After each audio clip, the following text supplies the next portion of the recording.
Good evening, folks. I'm going to wrap up my week with a discussion of bringing it all back home. I know I've been doing a lot on my channel lately, including my new poetry project, but it's all connected. I'm trying to. This project is kind of a deep dive into music, into lyrics, poetry. It's a bigger project, so I'm kind of starting to see the contours of it. Yeah, I want to talk about this epic album, Bringing It All Back Home. In fact, I'm going to go get the album.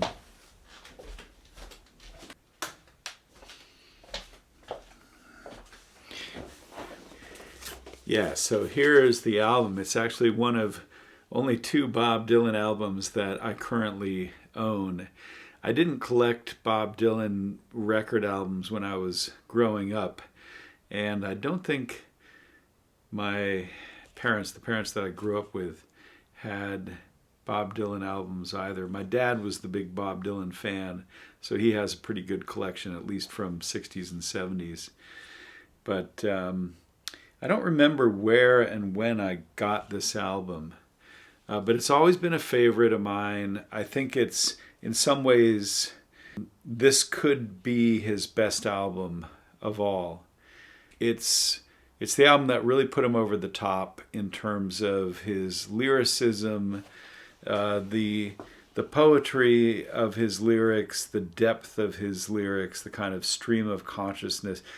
The prophetic vision that he had for humankind really comes out in this album. So I think it's kind of a culmination of the work he had been doing up until this time, 1965.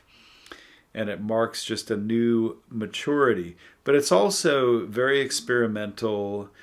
It's I think it's another phase in his career as a singer-songwriter.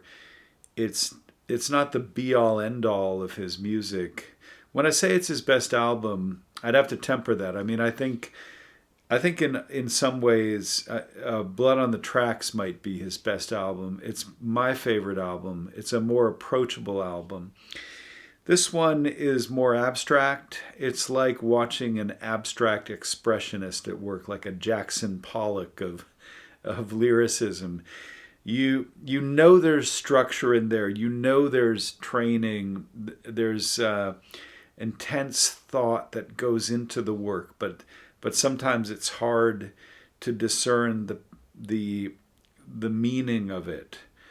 There are a lot of songs in here that seem on the surface to be kind of meaningless, and you have to really tap into them and listen to them many, many times to get the meaning. I was just thinking you could easily write a doctoral dissertation just about this album, and I'm sure that's been done. There is a whole field of Dylanology, after all. I mean, he created an entire field of study. He's the one singer-songwriter who has, maybe hundreds of books, thousands, who knows, published about his work, his life and work. Mostly his work. It's a little harder to understand his life, but I do have some biographies back there that a couple of which I've read and some of which I'm hoping to crack later on. But he's a hard man to understand. He's not given to like ruthless promotion of his real life. He's kind of in the movie, which I saw again recently. He kind of comes across as not a charlatan, but somebody who deliberately kind of makes up things about his life, kind of creates his own persona. You get a sense that he's really struggling as an artist, struggling to get beyond some kind of threshold in this album. And I'm going to use so we have the album itself. Pardon if you hear some noises. I live in rather noisy apartment building here in China, in Kunshan, which is always on the move and always growing and developing and building. But anyway, we have his album, and we've got the liner notes, we've got some photographs of him. First of all, the album cover is interesting. Let me see if I have a light over here.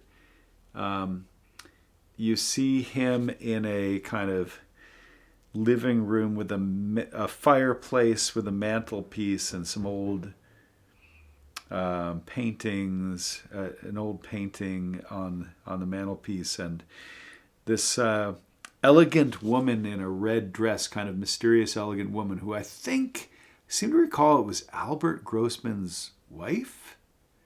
I'd have to look that up to confirm, but as usual, this is kind of unscripted.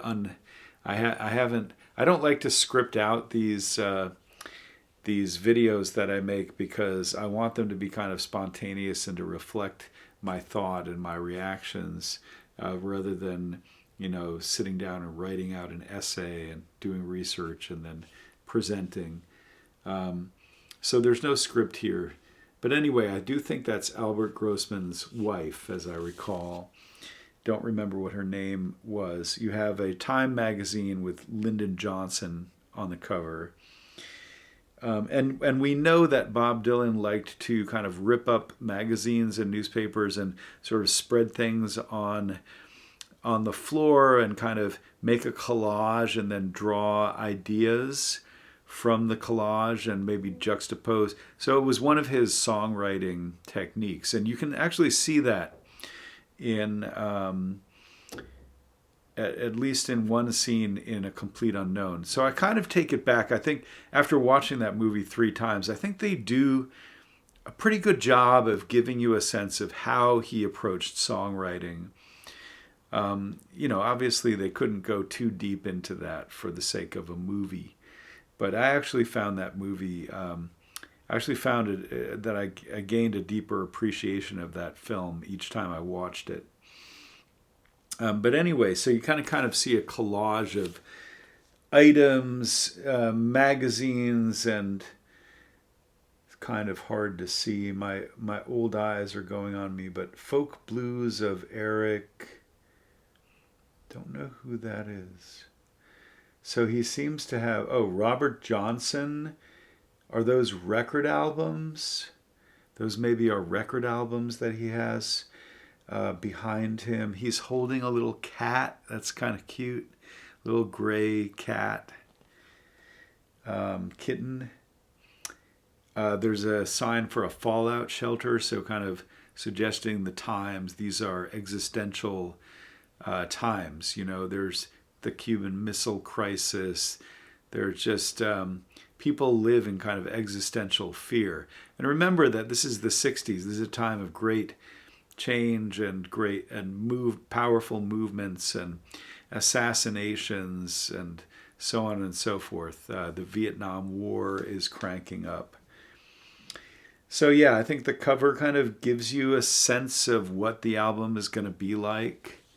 And then on the back, we have photographs. There's one great photograph here at the top of Bob Dylan and Joan Baez. What an amazing power music couple they were. It's and no wonder that the filmmaker decided to make that a central focus of the film.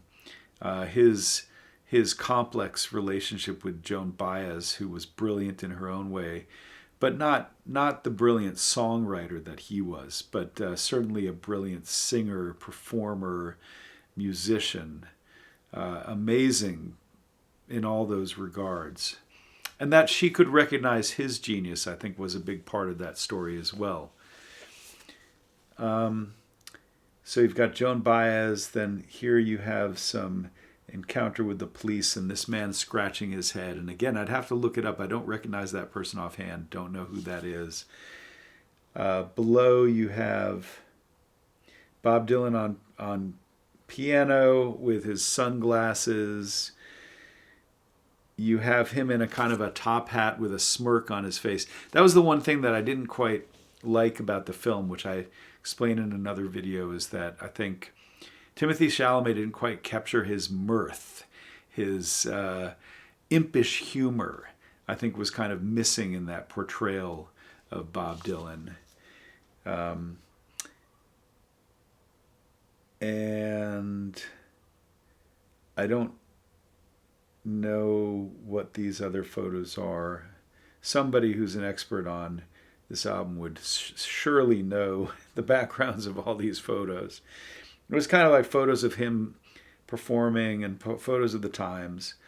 And then there's a very interesting. This is probably going to be a long one. I think this is going to be a rather long video only for those who really want to dig deep into this album. So I'm going to just read out the liner notes here, what they call the liner notes on the back of the record. And I think this is Bob Dylan's writing. I'm standing there watching the parade, feeling combination of sleepy John Estes, Jane Mansfield, Humphrey Bogart, Mortimer Snurd, Murph the Surf, and so forth. Erotic hitchhiker wearing Japanese blanket gets my attention by asking, didn't he see me at this hootenanny down in Puerto Vallarta, Mexico? I say, no, you must be mistaken. I happen to be one of the Supremes. Then he rips off his blanket and suddenly becomes a middle-aged druggist, up for district attorney. He starts screaming at me, you're the one that's been causing all them riots over in Vietnam. Immediately turns to a bunch of people and says, if elected, he'll have me electrocuted publicly on the next 4th of July. I look around and all these people he's talking to are carrying blowtorches, needless to say. I split fast, go back to the quiet, nice country, am standing there writing, what? On my favorite wall, when who should pass by in a jet plane but my recording engineer? I'm here to pick you up and your latest works of art. Do you need help with anything? Pause. My songs are written with the kettle drum in mind, a touch of any anxious color, unmentionable, obvious, and people perhaps like a soft Brazilian singer. I have given up at making any attempt at perfection. The fact that the White House is filled with leaders that have never been to the Apollo Theater amazes me. That's a good one, actually. Why Allen Ginsberg was not chosen to read poetry at the inauguration boggles my mind. Here he's giving his influences. If someone thinks Norman Mailer is more important than Hank Williams, that's fine. I have no arguments, and I never drink milk. I would rather model harmonica holders than discuss Aztec anthropology, English literature, or history of the United Nations. I accept chaos. I am not sure whether it accepts me. I know there are some people terrified of the bomb, but there are other people terrified to be seen carrying a modern screen magazine. Experience teaches that silence terrifies people the most. I am convinced that all souls have some superior to deal with, like the school system, an invisible circle of which no one can think without consulting someone. In the face of this, responsibility, security, success mean absolutely nothing. I would not want to be Bach, Mozart, Tolstoy, Joe Hill, Gertrude Stein, or James Dean. They are all dead. The great books have been written. The great sayings have all been said. I am about to sketch you a picture of what goes on around here sometimes. Though I don't understand too well myself what's really happening. There's a nice admission. I do know that we're all going to die someday and that no death has ever stopped the world. My poems are written in a rhythm of unpoetic distortion, divided by pierced ears, false eyelashes, subtracted by people constantly torturing each other, with a melodic purring line of descriptive hollowness, seen at times through dark sunglasses and other forms of psychic explosion. A song is anything that can walk by itself. I am called a songwriter. A poem is a naked person. Some people say that I am a poet. End of pause. And so I answer my recording engineer, yes, well, I could use some help in getting this wall in the plane. So yeah, that's Bob Dylan's kind of stream of consciousness sort of explanation of this album. And it's interesting. He's saying, I am a poet, but I'm also not a poet. I'm a songwriter. But, some people call me a poet. You can see some of his influences here, like, gotta go get my medicine.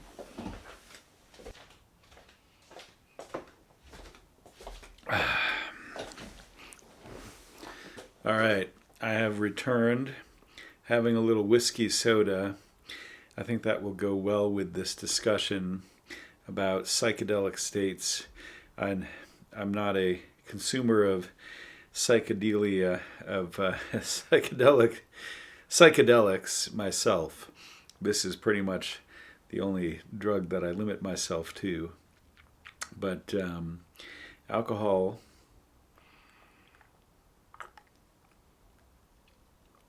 a little drink now and then doesn't hurt, as long as you don't overdo it.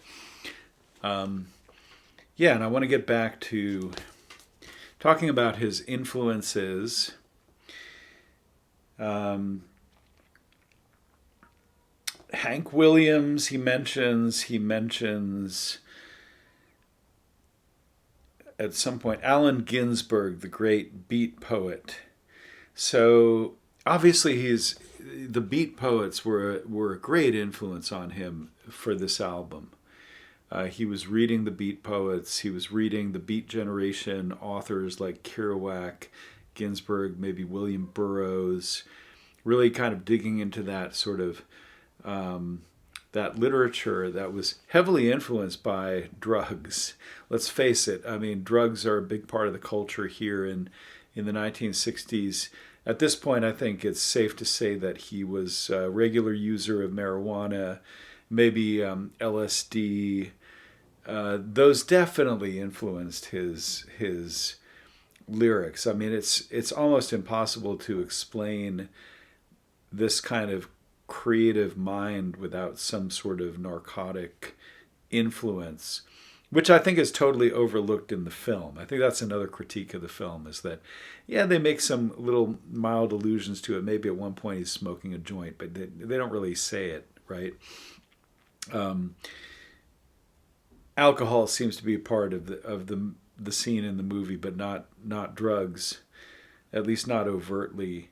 But obviously they had a huge influence on him when he was at this stage in his songwriting career. And there's that famous episode, I can't remember, it was 64 or 65, where he introduces the Beatles, of all people, to marijuana. Can you imagine? I mean, that event in itself is such a huge moment in the history of popular culture, right? Because Dylan's influence on the Beatles was enormous, and they admitted that they were fascinated by his music. I think this was one of their big albums that they loved. Obviously, there's so many influences that Dylan's music and his lyrical style had on the Beatles' development. Their breakthrough album Rubber Soul, and then Revolver and Sgt. Pepper, I think they were all influenced by Dylan's lyrics, Dylan's style. Even though the Beatles still continued to write in a different way, and their songs were kind of tighter and more melodic and more maybe intricate chord-wise, and also chords and melody and structure, and also more compact and pop-oriented, whereas Dylan was writing just verse after verse. I mean, yeah, this is such an important album in so many ways. His influence on the music world, on the world of lyrics, on the world of pop music, on the Beatles. I mean, again, you could easily write a doctoral dissertation or a book just on this album and its influence in the world. So enough said about that. Let's go into... So I've decided to use this book Bob Dylan, the lyrics, to just go through song by song, because it's just a little easier. The lyrics in this book they're not accompanied by chords or any musical elements. It's just lyrics straight out, as if he was writing poetry. So we can start with the list of songs that are on this album. There's Subterranean Homesick Blues, She Belongs to Me, Maggie's Farm, Love Minus Zero / No Limit, Outlaw Blues, On the Road Again, Bob Dylan's 115th Dream, Mr. Tambourine Man, Gates of Eden, It's All Right Ma, I'm Only Bleeding, and It's All Over Now, Baby Blue.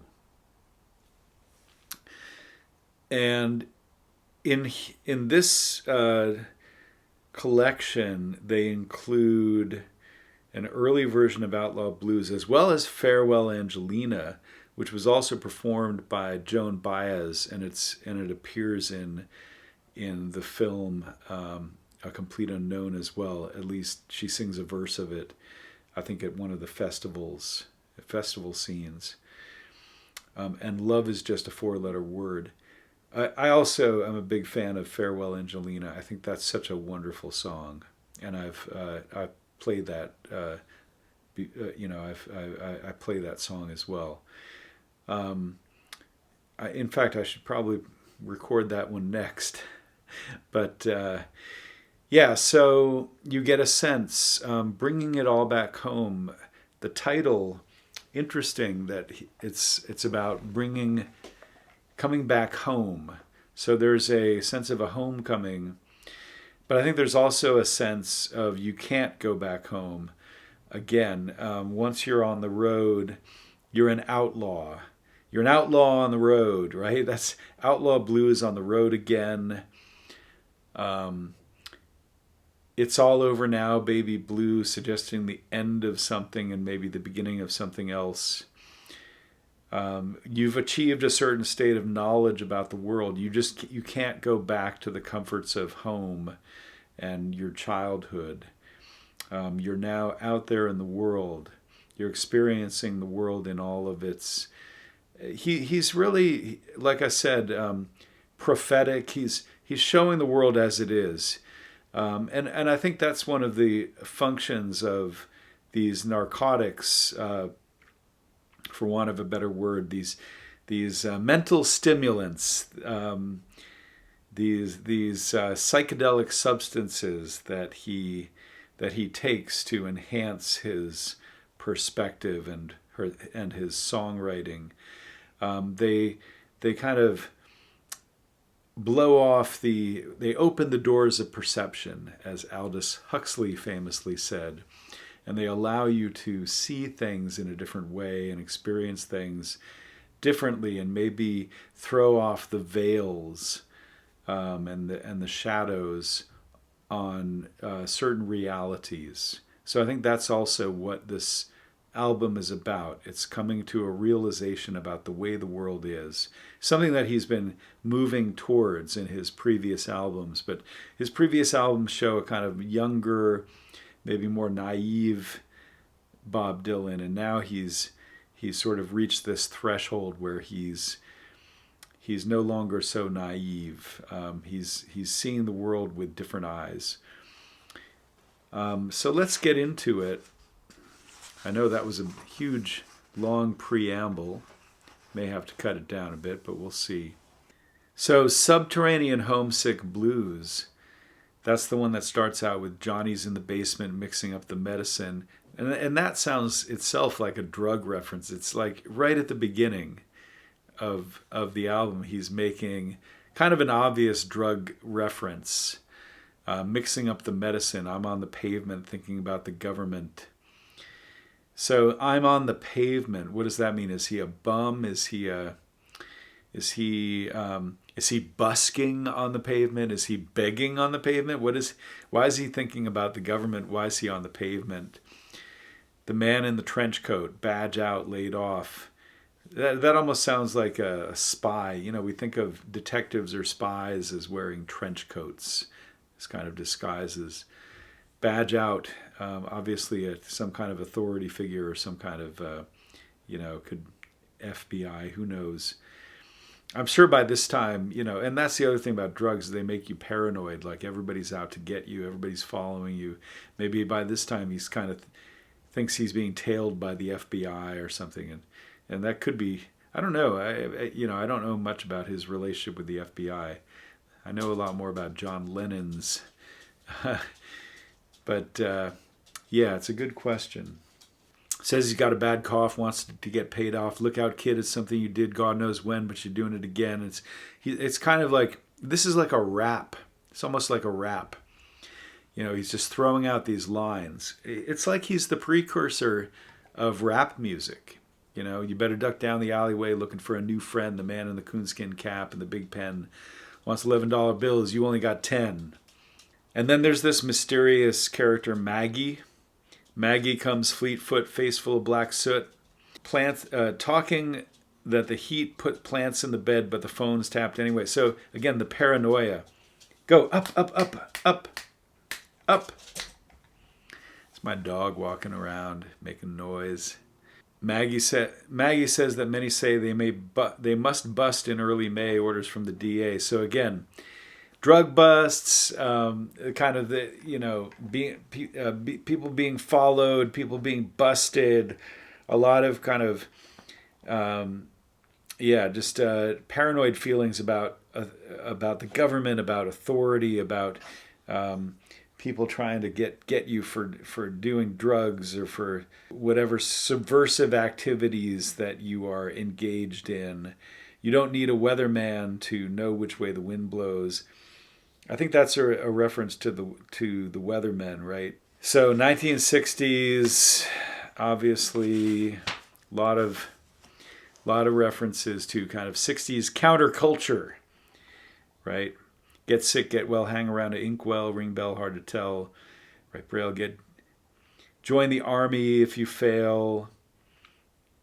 You're gonna get hit by cheaters, losers. Users, cheaters, 6-time losers hang around the theaters. So again, this sort of stream of consciousness, free verse that he's doing here. Get born, keep warm, short pants, romance, learn to dance, get dressed, get blessed. So sort of like daily life, especially for young people, thinking about their looks, thinking about what they're going to wear, going dancing, having fun, sexual sort of imagery. Please him, buy gifts, don't steal, don't lift. Exhortations to be a good person when you're young.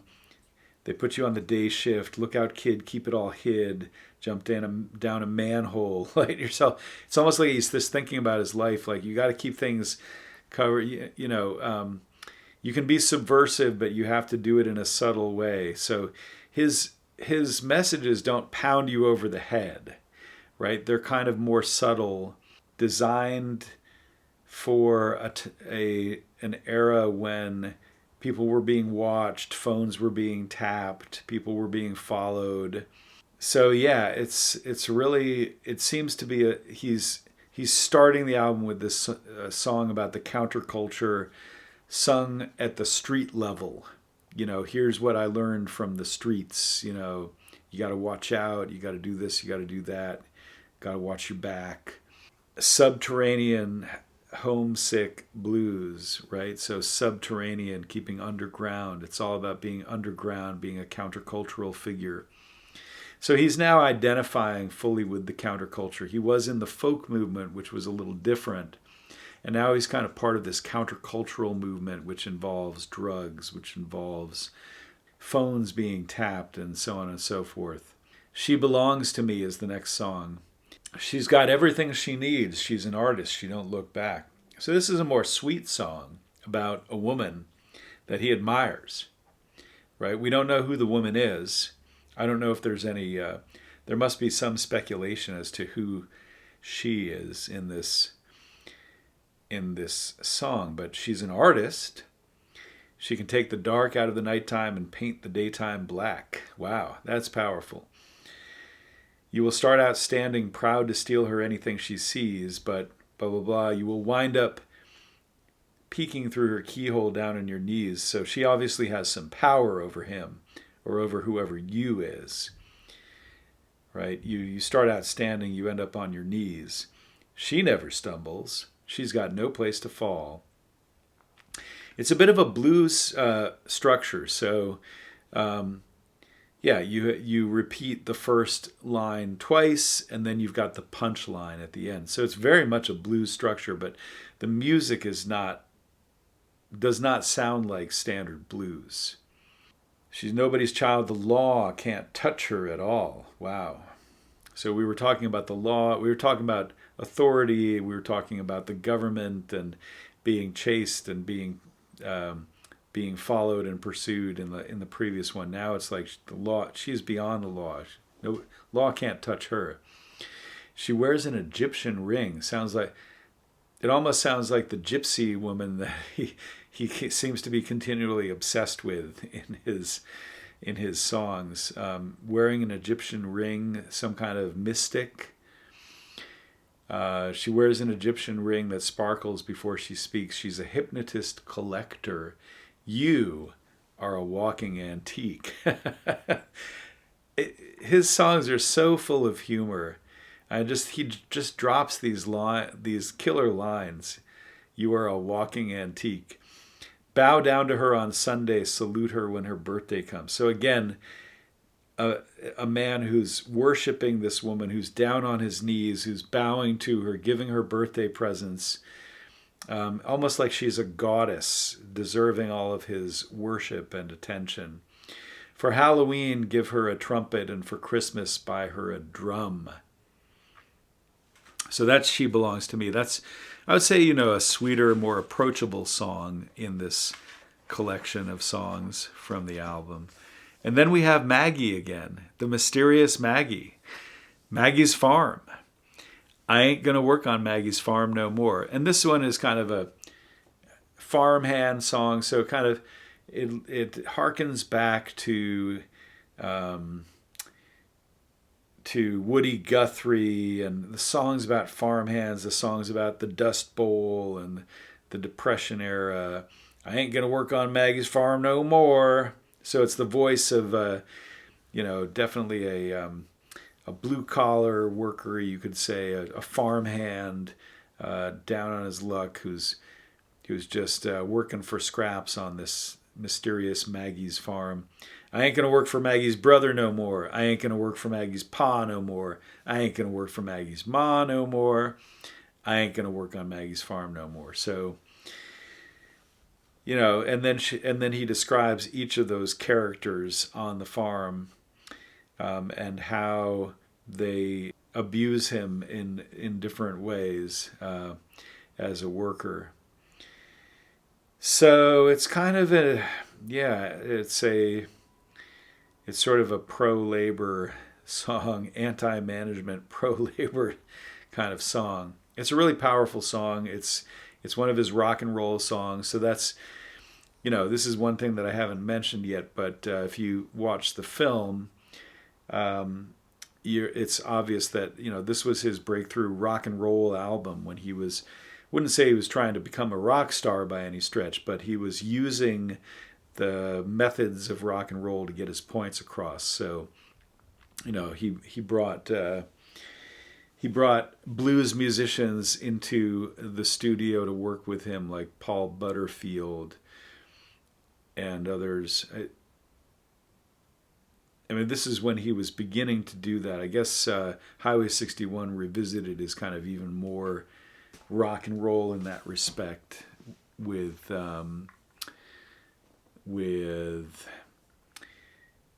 like a Rolling Stone. I'm getting a little tired, but hopefully a little liquid courage will keep me going. I do want to finish this video.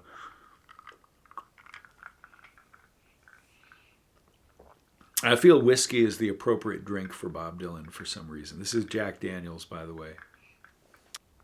Love minus zero, no limit. My love, she speaks like silence without ideals or violence. So this again is kind of a sweet love song, you could say, but it's also a mysterious love song. It's not like I love you, I hope you love me too. That kind of song. It's more using poetic imagery to explore the theme of love. She doesn't have to say she's faithful, yet she's true like ice, like fire. People carry roses, make promises by the hours. My love, she laughs like the flowers. Valentine's can't buy her. So, all of those kind of commercialized ways that we express our love, Valentine's and flowers and so, doesn't really apply here. In the dime stores and bus stations, people talk of situations, read books, repeat quotations. There's a story here, but it's a bit obscure. It's not easy to discern. It is a little bit more stream of consciousness. Read books, repeat quotations, draw conclusions on the wall. Some speak of the future. My love, she speaks softly. She knows there's no success like failure, and that failure is no success at all. And then he drops this line, this, again, killer, like bomb. There's no success like failure, and failure's no success at all. Great paradox in the likes of Yogi Berra or Ringo Starr, even. The cloak and dagger dangles, Madam lights the candles. I like his, what I was talking about earlier today about near rhymes or slant rhymes. He uses a lot of slant rhymes in these songs. Dangles and candles. Ceremonies of the horsemen, even the pawn must hold a grudge. Statues made of matchsticks crumble into one another. So it's kind of litany of imagery that you can't quite put a finger on it. It means something, but you don't know quite what it means. My love winks, does not bother. She knows too much to argue or to judge. So it seems to be a very wise woman. And again, kind of contrasting to She Belongs to Me, which is more about worshiping this woman who has some kind of power over you. In this one, it's more, you get a sense of a wise woman. My love winks, she does not bother. She knows too much to argue or to judge. The bridge at midnight trembles. The country doctor rambles. Bankers' nieces seek perfection, expecting all the gifts that wise men bring. The wind howls like a hammer. The night blows cold and rainy. My love, she's like some raven at my window with a broken wing. Wow, he ends with this like stunning image that makes us think of Poe's The Raven. So he's also hearkening back to a great American poet in this song. My love, she's like some raven at my window. Lenore.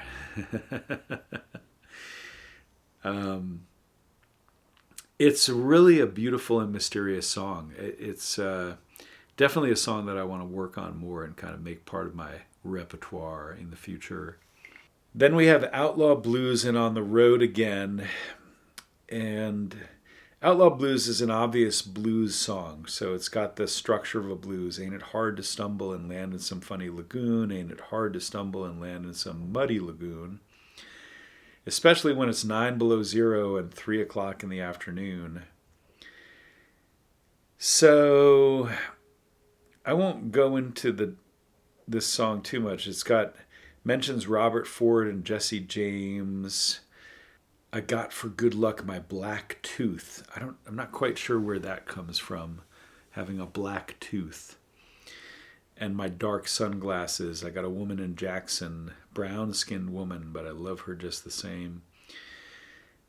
This one doesn't strike me as, a real standout. It's kind of a conventional blues song with some sort of clever but a little bit cliche images of an outlaw. Probably not, definitely not one of his better known songs. Moving on to On the Road Again. I woke up in the morning, there's frogs inside my socks. Your mama, she's hiding inside the icebox. Your daddy walks in wearing a Napoleon Bonaparte mask. Then you ask why I don't live here. So the whole punchline of this song is, um, he, he just sees one thing after another. A pet monkey gives him a face full of claws. He goes for something to eat. He gets brown white rice and seaweed and a dirty hot dog. So it's kind of a funny song about maybe somebody who he knows, but he doesn't want to live with that person because there are all these weird things going on in I'm thinking it's her house. Then you ask me why I don't live here. Honey, do you have to ask? So obviously it's a woman. Honey, do you have to ask? Honey, I can't believe you're for real. Honey, how come you don't move? So I don't know. This is kind of a little bit more of his older style of songwriting. It's not, again, not really a standout on this album. Although there is some funny imagery in there. But then we have Bob Dylan's 115th Dream, which really is one of the standouts on this album. This is the one where he's riding on the Mayflower, and I thought I spied some land. I yelled for Captain Arab. So it's basically he's taking a a tale about a sailor on a ship coming to America. First it's the Mayflower, but by the end of the song he references Columbus. But it's sort of, again, a kind of exploration of American history through this sort of slanted view. I think I'll call it America as we hit land, but then Captain Arab and the sailors get locked up. And he spends the rest of the song trying to get them out of jail. So it is kind of a funny story, and he meets all these different people. He goes into a restaurant. He goes into a bank.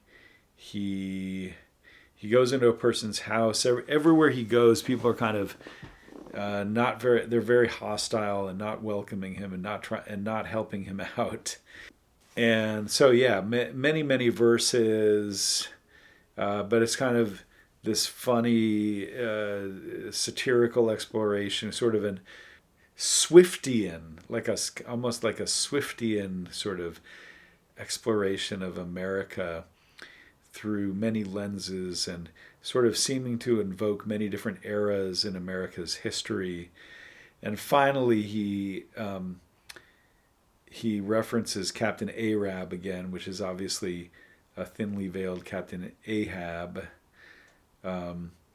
which of course is a reference to Moby Dick. When I last heard of Arab, he was stuck on a whale. So again, he just drops these lines that make you laugh. He was stuck on a whale that was married to the deputy sheriff of the jail. But the funniest thing was, when I was leaving the bay, I saw 3 ships a-sailing, and they were all heading my way. I asked the captain what his name was, and how come he didn't drive a truck. He said his name was Columbus, and I just said, good luck. So it's kind of his parody of America, of finding America. And yeah, that's a good one.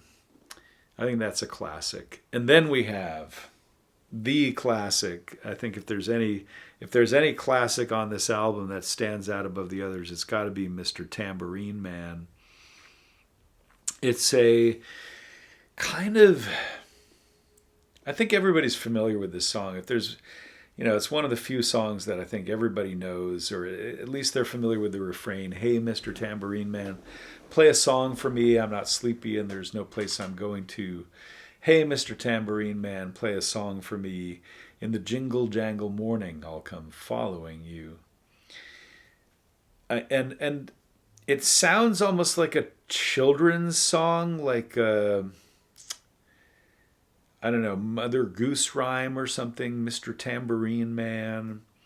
It sounds almost like it was a song made for children, but it's obviously not. I mean, when you listen, when you hear the rest of the lyrics, you immediately, realize that this is a quite a complex and deep and also somewhat psychedelic song.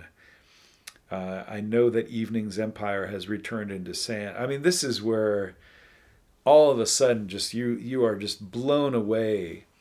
I can, anybody who heard this song for the first time and just listened through the lyrics must have just been blown away by the lyricism. Evening's empire has returned into sand, vanished from my hand, left me blindly here to stand, but still not sleeping. My weariness amazes me, I'm branded on my feet, I have no one to meet, and the ancient empty streets too dead for dreaming.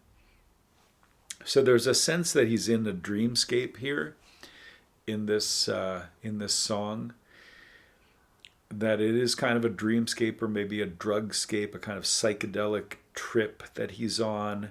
Take me on a trip upon your magic swirling ship, right? Okay. If you,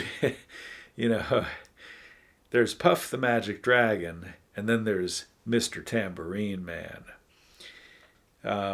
Take me on a trip upon your magic swirling ship. My senses have been stripped. My hands can't feel to grip. My toes too numb to step. Wait only for my boot heels to be wandering. I'm ready to go anywhere. I'm ready to fade into my own parade. Cast your dancing spell my way. I promise to go under it. So it's like going under a spell. It could be drugs. It could be just a state of being, a state of consciousness or unconsciousness that he's diving into. So it could be the effect of music on the soul or on the brain. It just brings you into this mental state. It's about dreams, about, I guess, mental journeys or journeys of the imagination. You might hear laughing, spinning, swinging madly across the sun. If you hear vague traces of skipping reels of rhyme to your tambourine in time, it's just a ragged clown behind. That's quite an arresting image, a ragged clown. I wouldn't pay it any mind. It's just a shadow you're seeing that he's chasing. So each verse kind of takes you deeper into this dream state. And finally, take me disappearing through the smoke rings of my mind, down the foggy ruins of time. Oh my God, you're just, again, it's just mind-blowing, these lyrics. Far past the frozen leaves, the haunted, frightened trees. Now we're getting into something very dark, like the trip has gone bad. The haunted, frightened trees out to the windy beach, far from the twisted reach of crazy sorrow. And then, the most brilliant line of all, the one that's always quoted, yes, to dance beneath the diamond sky with one hand waving free. Silhouetted by the sea, circled by the circus sands. If you're skeptical about the Nobel Prize, this poem, I mean, this is again a prize-worthy poem. This would be a prize-worthy poem, right? If it were a poem, but it's a song. And that makes it all the more miraculous that you can perform this as a song. And it's this kind of sing-along song that's fun with, you could play it to children and they'll enjoy it and maybe sing along to the refrain, but they won't really understand, or maybe they can sort of understand some of the meaning of, well, how much can we understand this anyway? It's a very profound song. It's one that I do love to perform as well. We're going deeper and deeper into this state of, subconscious state, almost Jungian state. I think there's a lot of Carl Jung in Bob Dylan. That would be something to explore further. Gates of Eden is the next song, and I've always found this to be a really mysterious and beautiful song as well. It's almost like it evokes like a painting by Salvador Dali. It's very surreal. Of war and peace, the truth just twists. it starts out almost like a Homeric epic, right? Of war and peace. The truth just twists. Its curfew gull just glides. I don't know why curfew gull. That doesn't make any sense to me, but somehow that's the word he chose. Upon four-legged forest clouds, the cowboy angel rides. There's the dolly imagery right there. You can just imagine a dolly painting of a cowboy angel riding upon four-legged forest clouds, right? With his candle lit into the sun, though its glow is waxed in black, all except when 'neath the trees of Eden. So Eden being this sort of state of bliss, of pure naivete, of maybe natural purity. You know, before we fell, this is obviously the biblical Eden, before Adam and Eve fell from grace and had to enter the real world of life and death. So the gates of Eden, it's a very mysterious title. And the refrain is always about the gates of Eden. We have the trees of Eden at the very beginning, but after that it's all gates of Eden, gates of Eden. So there's 10 verses. I once actually memorized this song. You know, I suppose with a few days of effort, I could probably get it down by memory again. But it's a very abstract set of images that are thrown together, and I don't know quite how to make sense of it all. The lamppost stands with folded arms, its iron claws attached to curbs 'neath holes where babies wail, though its shadow's metal badge. I feel like it's kind of pointless to read all these lines. There are so many and so many images: a shoeless hunter, a savage soldier, hound dogs baying on the beach, a ship with tattooed sails, a compass blade, Aladdin and his lamp. So he's starting to, this you can see the first stirrings of, in this whole album, all of these famous characters from literature that he references in his songs. Here we have Aladdin and his lamp, and sits with utopian hermit monks. Almost makes you think of like that movement that was also kind of connected to the Beat Generation and Allen Ginsberg, of people following Buddhism, and Kerouac, the Dharma Bums, and Gary Snyder, the poet. So you can kind of imagine he's connecting the song to those people. Utopian hermit monks, side saddle on the golden calf. But it's kind of a cynical view. And on their promises of paradise you will not hear a laugh, all except inside the gates of Eden. He just kind of keeps digging deeper and deeper into this imagery. We have kings, we have sparrows, the lonesome sparrow. We have a motorcycle black Madonna. That's a very memorable line. Two-wheeled gypsy queen. Kingdoms of experience. Kings and paupers. Princes and princesses. Foreign son. Men free of their fates. My lover coming to me at dawn, telling me of her dreams. Who can make heads or tails of this song? This is one of the most mysterious songs in the Bob Dylan canon. There's something there. It's one of those songs that you want to try to find a meaning to the entire song, and yet it just kind of evades you. It's this set of imagery and ideas that are sort of loosely connected to each other. But something about Gates of Eden, so maybe shattering your illusions, maybe your naivety, and confronting the real world. I've thought before that maybe it's another take on America, that America is the gates of Eden, that it's this kind of utopian promised land that everybody goes to, but then when they get there, they realize it's not such a promised land after all. I think all generations of immigrants have gone through that realization. And of course, Dylan came from a family of Jewish immigrants, as did my family, at least part of my family. So yeah, maybe it's another take on America and on American society.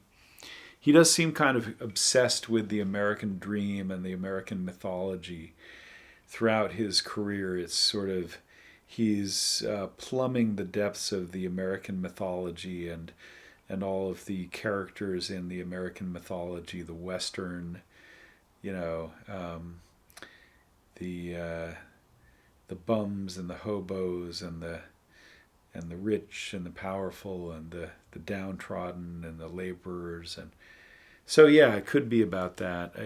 I really don't know. That one really, and then as if our brains had been pounded enough. It's all right, Ma, I'm only bleeding. Darkness at the break of noon. And again, this is kind of almost like a rap, but a very kind of dark, muttering kind of rap. Darkness at the break of noon, shadows even the silver spoon. It's almost like a chant, like an incantation. Like he's making an incantation, like he's a wizard, he's a warlock or something. He's a prophet and a medicine man, a healer, a shaman. He's like a shaman in this song. Darkness at the break of noon, shadows even the silver spoon, the handmade blade, the child's balloon, eclipses both the sun and moon. To understand, you know too soon, there is no sense in trying. So it's really just this chant, this long chant with like 15 verses. It's a very long song and a very dark song. And I think there's a theme of a prophet. I was thinking about John the Baptist here. You know, Bob Dylan was very Old Testament, right? He kind of grew up with that, and you can find biblical references just scattered throughout his lyrics, like sifting for gold in a river. The fool's gold mouthpiece, the hollow horn, plays wasted words, proves to warn that he not busy being born is busy dying. So again, it sounds like a biblical kind of prophecy. He not busy being born is busy dying. And he references temptation and preachers. But then you also have advertisers, disillusion. He uses the word disillusioned. Disillusioned words like bullet spark. Human gods aim for their mark, make everything from toy guns that spark to flesh-colored Christs. So it's kind of about the commercialization of the sacred, right? Nothing is sacred anymore in this capitalist world that we live in, where everybody's trying to commercialize and advertise everything, and it's kind of destroying the mystery and the sacredness of being and life. So there's, again, it feels like a prophecy. For them that must obey authority, that they do not respect in any degree, who despise their jobs. It's a very dark song. Their destinies speak jealously of them that are free. Whew, this is a heavy one. I mean, it's really one of his best. I do think it's one of his best songs. It's got so many powerful lines in it, and it's very much a critique of American society. One who sings with his tongue on fire, gargles in the rat race choir. Just all these, boom, these incredible lines. Fake morals, obscenity, money doesn't talk, it swears. That's a great line. Graveyards, false gods. If my thought dreams could be seen, they'd probably put my head in a guillotine. But it's all right, Ma, it's life and life only. So yeah, it seems like a prophetic cry in the wilderness, like John the Baptist, repent of your evil deeds, O ye of little faith. It really does kind of lift him up into this role of a shaman or a prophet of American society. This is the status that he had taken on. But he's doing it in his own way. It's not like the older songs like Blown in the Wind, which I can see why it kind of reminds me of Radiohead's Creep. I don't know if that's a good analogy, but it's like you do a song, it becomes very popular, it becomes an anthem, everybody loves it, everybody loves to sing it and loves to sing the chorus and everything, but then you're like, you kind of disown it because it's just too obvious, you know, and you want to do something a little bit more subtle. So if you're Radiohead, you go on and you make, you know, OK Computer and In Rainbows and all those wonderful albums that they made, and you sort of disown your early stuff. And I feel like he's becoming a more subtle prophet rather than the hit them over the head with the big message kind of folk singer that he was before. Finally, we have one of my favorite songs from this album, It's All Over Now, Baby Blue, which is definitely part of my standard repertoire. I play this song all the time. And it's a wonderful song. It's a beautiful tune. Great refrain. It's all over now, baby blue, which is kind of sad, but also bittersweet. All of this imagery, you know, you must leave now. Yonder stands your orphan with his gun crying like a fire in the sun. There are saints. There is an empty-handed painter. There are seasick sailors. And here it says reindeer armies. I hadn't seen that before. Reindeer armies. Okay, maybe there are variations. I think there are a lot of variations to his lyrics because sometimes he brings out different lyrics for the same song. Reindeer armies. The lover taking his blankets from the floor. He walked out your door. So all these people kind of walking out of your life, right? It's all over now, baby blue. Leave your stepping stones behind. So go on to something new. I feel like he's talking to his audience now. He's saying, "Hey, my days as the great folk poet are over, and I'm stepping into something new. So, you know, this stage of my life and career is over, and you got to get over it and move on. The vagabond who's rapping at your door is standing in the clothes that you once wore. Strike another match, go start anew." And I think that's his final message, and it kind of presages the coming of his next great album, Highway 61 Revisited, which I look forward to recording and analyzing in the next week or two.